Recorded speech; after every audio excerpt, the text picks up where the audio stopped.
우리나라는 기본적으로 차량을 구매하면 좌핸들을 지향하고 있습니다.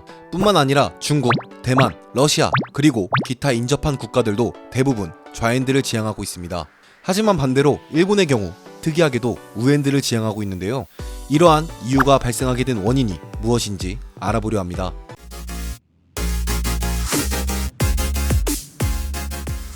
차량의 핸들의 위치는 기본적으로 좌핸들이냐 우핸들이냐로 나눠지고 있습니다. 이 둘의 차이점을 알아보기 위해선 먼저 가벼운 이야기에 대해서 나눠보려 합니다. 우리나라에서 가장 먼저 도입된 차량은 대한제국 시절인 1903년 고종이 미국 포드사에서 생산된 차량을 첫 구입하게 되면서 한국 최초의 차량은 좌핸들이 되었습니다. 당시 우리나라는 우핸들과 좌핸들의 사용 비율이 엇비슷하였지만 정부에서 우측 통행을 기반으로 한 도로 건설을 채택함과 동시에 건설이 이루어지며 자연스럽게 좌측 통행의 비율도 점점 줄어들어 나중에는 우측 통행 좌핸들이 대다수를 이뤘습니다. 이는 시대상 차량의 주를 이루었던 미국, 독일이 우측 통행을 시작하였고 강대국인 러시아와 오스트리아 헝가리 제국도 이를 받아들여 유럽과 중앙아시아의 대다수 국가들은 강대국의 영향으로 현대까지도 우측 통행을 기반으로 도로가 건설되었습니다. 하지만 일본은 왜 좌측 통행 우핸들을 시작하였을까요? 현대의 좌측 통행을 기반으로 한 국가는 영국과 일본 그리고 대부분 영연합에 속한 국가들이 많습니다. 예를 들어 오랜 기간 영국의 식민지의 중추 역할을 했던 인도와 동남아시아 여러 국가 그리고 호주까지 일부 국가가 현재까지도 좌측 통행을 기반으로 한 우핸들을 지향하고 있습니다. 이는 당시 영국의 우핸들의 영향이 식민지에도 문화적으로 깊숙이 침투하여 아직까지도 이어져 있는 것으로 보여지고 있습니다. 하지만 일본은 영연방도 아닌 그리고 영국의 식민지도 아니었는데 왜 우핸들을 지향하고 있을까요? 이를 알려면 일본의 첫 차량 구입에 대해서 살펴볼 필요가 있습니다.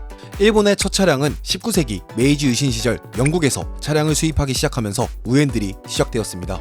당시 차량의 운전석의 기본적인 토대는 과거 마차를 타던 마부의 자리에서 비롯되었는데요.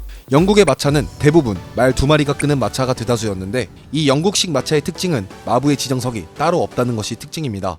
그렇기 때문에 손님을 태울 경우 마부가 좌측에 앉게 된다면 오른손잡이인 마부는 채찍질을 하다 손님을 때리는 경우가 발생하게 되었습니다. 이에 따라 자연스럽게 마부가 우측에 앉게 되고 이는 현대에 들어서 당연하게 차량의 우측도 운전석이 되었습니다. 일본도 이러한 영국식 차량을 수입하면서 운전석의 위치는 자연스럽게 우측이 되었고 도로의 형태도 우핸들이 운전하기 편한 좌측 통행을 기반으로 한 도로가 건설되었습니다. 또한 일본은 1881년 경시청 통달 및 마차 단속 규칙 개정에 의해 좌측 통행이 결정되었으며 이러한 이유로 현재까지도 좌측 통행을 하고 있는 국가로 남게 되었습니다.